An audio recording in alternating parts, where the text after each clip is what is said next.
It was still dark outside when I heard the pounding on my front door. I looked at the clock, 5:02 a.m. No one knocks at that hour unless something is wrong. I pulled on my sweatshirt and went to the door, heart pounding. When I opened it, my next-door neighbor, Gabriel Stone, stood there. His face was pale, his breathing uneven, as if he had run all the way over. "Don't go to work today," he said, his voice low and urgent. "Stay home. Just trust me." I stared at him in confusion. Gabriel was quiet, polite, and rarely spoke more than a few words in passing. I barely knew anything about him other than he kept to himself and had moved into the neighborhood a year ago. Seeing him like this, terrified, felt wrong. "What are you talking about?" I asked. "Did something happen?" He shook his head slowly, but his eyes were sharp with warning. "I can't explain right now. Just promise me you won't leave the house today. Not for any reason." Everything seemed unreal in that moment. The cold morning air, the pink streak of sunrise just beginning on the horizon, and my neighbor, usually emotionless, now looking like a man about to fall apart. I took a slow breath. "Gabriel, you're scaring me," I said. "Why shouldn't I go?" He hesitated. Then his voice dropped into a whisper. "You'll understand by noon." Before I could ask anything else, he stepped back, glanced around the neighborhood as if someone might be watching us, and walked quickly back to his house. He didn't look back. I stood there in silence, my hand still on the doorknob, my mind racing. A rational part of me wanted to dismiss it as paranoia. Maybe he was confused. Maybe he was having some kind of breakdown. But another part of me, the part that had always trusted my instincts, told me not to ignore this. And there was one more reason I couldn't just shrug it off. 3 months ago, I lost my father. His death was sudden. Officially, it was listed as a stroke. But in the days before it happened, he kept trying to talk to me about something important he needed to show me. When I pressed him, he would only say, "It's about our family. It's time you knew." Then, before we ever had that conversation, he was gone. Since then, strange things had been happening around me. A car parked near my driveway for hours with tinted windows. My phone ringing from blocked numbers with no one speaking on the other end. My younger sister, Sophie, who works overseas, calling to ask if I had noticed anyone new in the area. No one had said anything directly, but I had felt it. Something was moving in my life, quietly, intentionally, and whatever it wasn't random. My name is Alyssa Rowan. I'm 33 years old, a financial analyst at Henning & Cole Investments, and someone who has never missed a day of work unless I was sick. I live alone in the house I inherited from my grandmother. It's a quiet life, structured, predictable. Until today, I made a choice in that moment, not out of fear, but out of logic. If Gabriel was wrong, I would simply take a personal day. If he was right, I might be saving my life without even knowing it. I texted my manager, telling her I was unable to come in due to a personal emergency. Then I waited. The hours crawled by. Every noise in my house seemed louder than usual. The ticking clock in the kitchen, the hum of the refrigerator, even the wind against the windows sounded like someone trying to speak through the walls. By 11:30 a.m., I started to feel foolish. Nothing had happened. Gabriel hadn't returned. Maybe I was overreacting. Then my phone rang. An unknown number. I answered, expecting maybe my manager or a spam call. Instead, I heard a calm, authoritative voice say, "Ma'am, this is Officer Taylor with the County Police Department. Are you aware of a critical incident that occurred at your workplace this morning?" My breath caught. "What incident?" The officer exhaled, his tone shifting. "There was a violent attack at your building. Several employees were injured. We have reason to believe you were present." My entire body went cold. "That's impossible. I wasn't there." Silence. Then the officer replied, "We have footage of your car arriving at 8:02 a.m. Your work ID was used to enter the building, and security reports say you were last seen on the 3rd floor before the attack." My knees weakened. I gripped the edge of the table to stay upright. Someone had used my identity. Someone wanted me to be there, and someone wanted the world to believe I was. If you want to know what the police told me next, and the truth my neighbor had been trying to protect me from, subscribe now and comment where you're watching from. Because what happened at noon didn't just change my life. It revealed why I was never supposed to survive this day. The officer's voice stayed calm, but there was something beneath it, urgency mixed with caution, that told me this wasn't a courtesy call. This was a call that would change everything. Ms. Rowan, the officer continued, your co-workers reported seeing you enter the building this morning. Security logs show your keycard was used at 8:02 a.m. We have time-stamped footage of your vehicle pulling into the parking garage. I pressed the phone closer to my ear, my voice unsteady. That's not possible. I've been home all morning. I didn't go to work today. There was a pause. Then he asked a question that sent a chill through my body. Can anyone verify that? I looked around my empty living room. The silence felt heavy, accusatory. No, I whispered. I live alone. The officer's tone changed, becoming more formal. Ms. Rowan, at approximately 11:47 a.m., an emergency alert was triggered on the third floor of your building. A coordinated attack took place. You were reported missing from the scene. We are required to locate you for your safety and for questioning. My grip tightened on the phone. Questioning? Why would I be questioned? There was a longer pause this time, as if he was choosing his words carefully. Evidence was found in the building. Items belonging to you were recovered near the scene of the incident. My mind went blank. Items belonging to me? That's when I remembered Gabriel, his pale face, his shaking hands. Don't go to work today. Someone had been planning this, and I had been part of that plan, either as a victim or as the person to blame. I'm telling you, I wasn't there, I said, trying to remain calm. Someone must have cloned my keycard, or... Then a sudden thought hit me so hard I could barely speak. My car! Did you see who got out of the car in that footage? The officer responded quietly. The footage is corrupted. We don't see the face, only the vehicle entering, with your plates clearly visible. My pulse quickened. Whoever did this had access to my car, or an identical vehicle. My identity hadn't just been stolen. It had been replaced. I glanced out the window, my heart racing. Was I being watched? Was someone waiting for me to panic and make the wrong move? Before I could ask more questions, the officer said, "Units will be arriving at your address shortly. Please do not leave the premises." My instincts went into overdrive. If Gabriel told me not to go to work and someone impersonated me, then police showing up might not be coming for my safety. They might be coming to take me. As soon as the call ended, I closed all the blinds and locked every door. My breathing was shallow. My mind raced back to every strange moment over the past few weeks. A man in a suit watching me from his car down the street. Emails from unknown senders asking if I would be in office Tuesday. The sense that someone had gone through my belongings when I wasn't home. It wasn't paranoia. It had been preparation. Suddenly, there was a knock at my door. Sharp, controlled, not hesitant like a concerned neighbor, and not frantic like someone in danger. It was deliberate. I held my breath and stayed silent. Another knock, then a voice. "Alyssa, it's Gabriel. Open the door. We need to talk." My chest tightened. I moved slowly toward the door, but didn't open it. "How did you know the police would call me?" I asked through the wood. His voice came back low and steady. "Because they're not coming to help you. They're coming to place you under federal custody. You were never meant to wake up in your own bed this morning." My head spun. "What are you talking about?" "They staged the incident to eliminate everyone in that building," he said, "and you were supposed to be there, not as a victim, but as the one they would blame." He paused. "And now they need you alive long enough to confess to something you didn't do." A cold realization washed over me. Whoever did this didn't just want me gone. They wanted me erased and rewritten as the villain, and whatever was going to happen at noon was never about the building.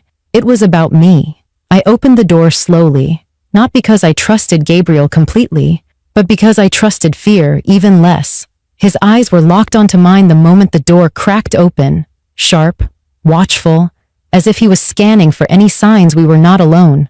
Without asking permission, he stepped inside and closed the door behind him. He didn't waste time. "They're already on their way," he said. "You have minutes, maybe less, before they arrive and declare this house a crime scene." I crossed my arms, trying to steady my breathing. "Why?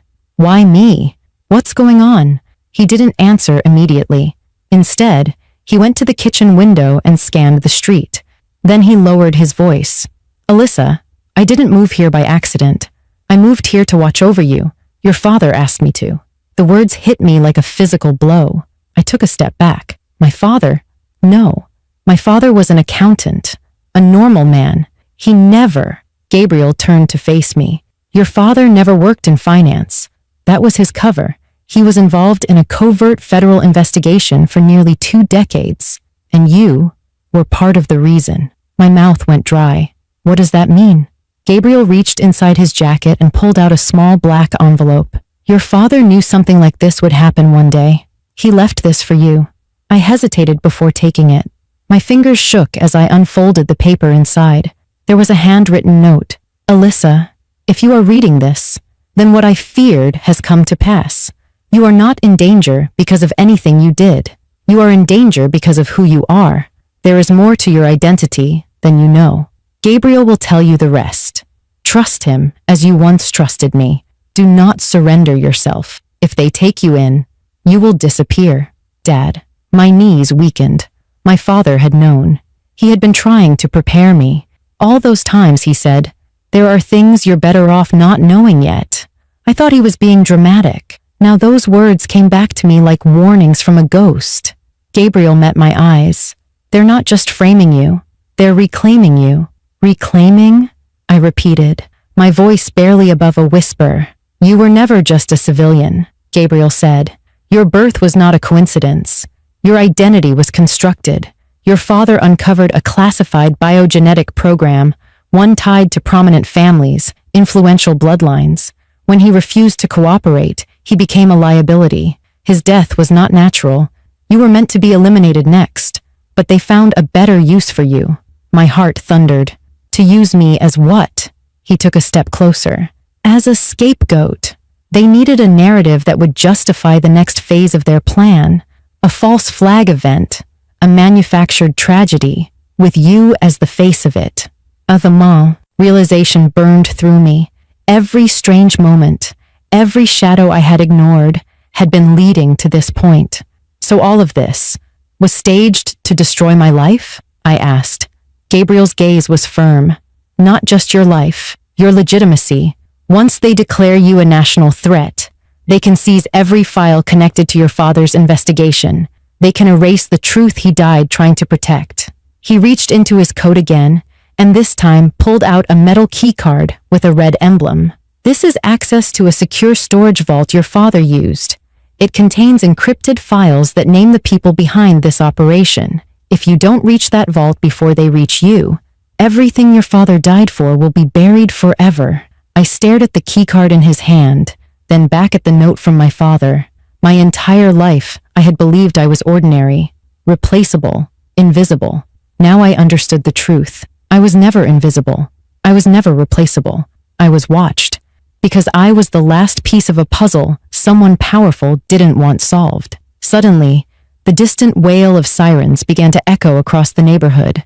Gabriel looked toward the front window. They're here, he said. But he wasn't afraid. And for the first time since this morning, neither was I. Because fear had something I no longer carried. Doubt. I folded my father's letter and placed the keycard in my pocket. Then I looked at Gabriel and said, "Show me where we need to go." He nodded once. And in that moment, I crossed the line between the life I had always known and the truth I was born to face. We barely made it to Gabriel's SUV before the first unmarked black vehicles turned the corner and began closing in on my street. The sirens had stopped. They didn't need them anymore. They weren't coming as law enforcement. They were coming as recovery. "Get in," Gabriel ordered, starting the engine as soon as my door clicked shut. We shot forward, tires screeching. Through the rear window, I saw 2 men step out of a black sedan, scanning the area. One of them lifted a radio to his mouth, his expression cold and certain, like a man retrieving property. Not a person, property. As we sped down the highway, a strange calmness came over me. Fear had left my body. What remained was clarity. Something inside me had turned, like a key finally matching the right lock. After 20 minutes of silence, Gabriel spoke. "There's something you need to see before we reach the vault. Once you see it, You'll understand why they've been watching you your whole life." He reached into his jacket and handed me a tablet. A file was open on the screen, labeled Rowan, Alyssa, Subject 7B, Designation, Genomic Asset, High Priority Project, Origin, Rowan Initiative. I scrolled down, my pulse quickening as I read. Gene Expression Chart. Blood markers not found in ordinary humans. A note. Subject exhibits complete immunity to multiple viral strains. Potential. Regenerative blood properties. Subject approved for Phase 2 integration. Phase 2. I swallowed hard. What does this mean? Regenerative? Immune to what? Gabriel kept his eyes on the road. 20 years ago, your father uncovered a government-backed biogenetics program. They weren't trying to cure diseases. They were trying to create a new class of human beings, people with specific immune advantages who could survive outbreaks, chemical exposure, warfare. I stared at the screen, light flickering across my face as the truth began to settle like ash. My father was involved in this? I asked. He was never meant to be, Gabriel said. He stumbled across it when he discovered medical inconsistencies in your early childhood records. He found samples of your blood in places he didn't authorize. He realized you were being studied without his knowledge. He tried to pull you from the program, but that wasn't an option. The highway lights flashed past us like white comets. I could barely process the words. Me, a subject, a project, a target. Gabriel continued, his tone firm but controlled. Your father leaked the existence of the program to a federal oversight board. The board ordered the project shut down, but instead of ending it, the people at the top erased the investigation, and everyone who knew. Everyone, including my father, I whispered. Gabriel nodded. They made it look like a stroke, but he was poisoned with a neurotoxin developed by the same program. His death was a message. I closed my eyes. For the first time, I didn't see my father as a quiet man with secrets. I saw him as someone who sacrificed everything to protect his child from the world she never knew she was born into. They planned to retrieve you on your 33rd birthday, Gabriel said, but something changed. Your profile was accelerated. Your blood test last month triggered a system alert. That's why they staged the attack at your workplace today. If you had gone, you would either be dead or disappeared, dead or erased. And now? I asked. They will frame you publicly, Gabriel said. Declare you a domestic threat. Asset recovery protocol. I gripped the tablet tightly. But why frame me? Why not just take me quietly? Because they don't just want your body, Gabriel answered. They want control over the narrative. If the world believes you are dangerous, no one will question what they do with you. We turned off the main road and onto a forest path leading toward a remote facility. The trees grew dense, the air colder. My heartbeat steadied. I was no longer in the life I knew. I was in the one I was born for. As we approached what looked like an abandoned bunker hidden beneath an overgrown hill, Gabriel parked the SUV and turned to me. You have one last decision, Alyssa, he said, his voice quiet. Once you walk inside, there is no going back. You will know everything. Your father died to protect the truth about what you are, and once you know it, they will never stop hunting you. I met his eyes. I've been hunted my whole life without knowing why, I said. It's time I found out what's inside me that they're so desperate to control. Gabriel nodded. I stepped out of the vehicle. The door of the bunker groaned open, as if waking from decades of silence. And in that moment, I knew this wasn't the end of my life. It was the beginning of the real one. The bunker door sealed shut behind us with a deep metallic thud that echoed through the chamber, like the heartbeat of something ancient. The air was cold, untouched, as though this place had been waiting, not just for anyone, but specifically for me. Gabriel moved with certainty, entering a long corridor lined with steel safety doors. I followed him in silence, each step heavier than the last. The deeper we went, the more a strange sensation started building in my chest. Not fear, not anxiety, but recognition. My body knew this place even if my mind did not. We stopped before a vault door with a circular emblem engraved into the steel, the Rowan family crest. My father had once shown me a drawing of it, telling me it belonged to distant ancestors. Now I knew the truth. It wasn't heritage. It was designation. Gabriel motioned to a small panel on the wall. Your DNA will open this vault, he said. I hesitated. How do you know? Because your father told me, he replied. He said the vault will only recognize his bloodline, and you are the last. The last.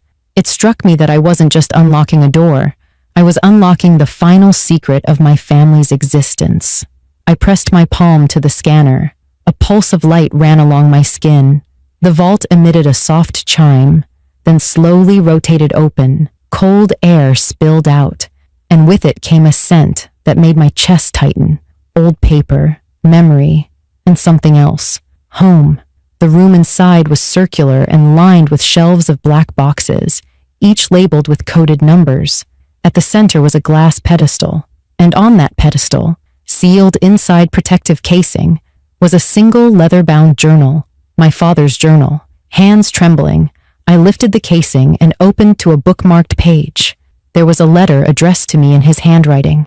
My daughter, if you are reading this, then the lies surrounding your life have finally been stripped away. But what I need you to know above all else is this. You were never an accident.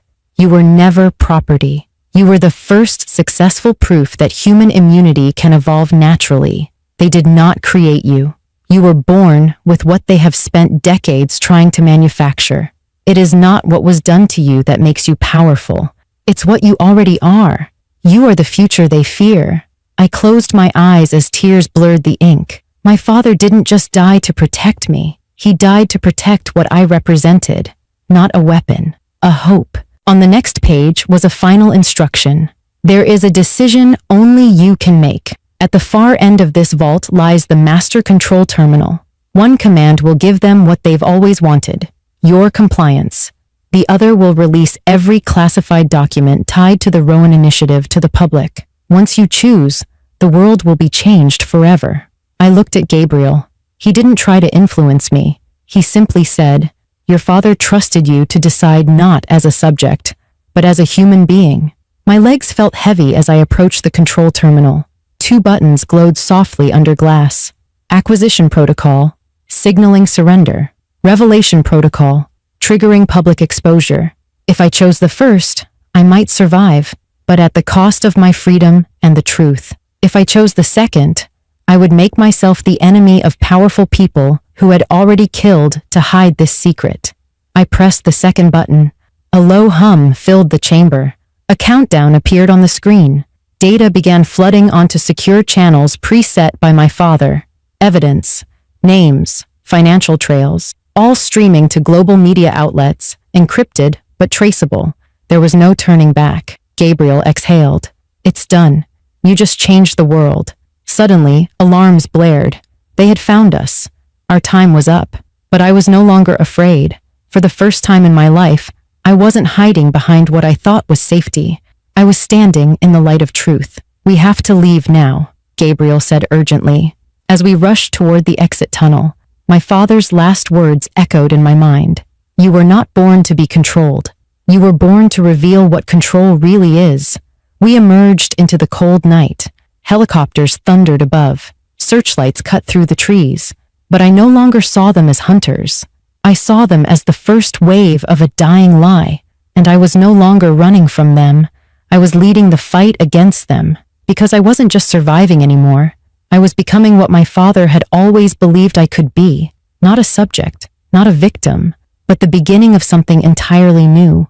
If you believe the truth should never be hidden, no matter how powerful the people trying to bury it are, make sure you subscribe right now and comment where you're watching from, because this story is not the end.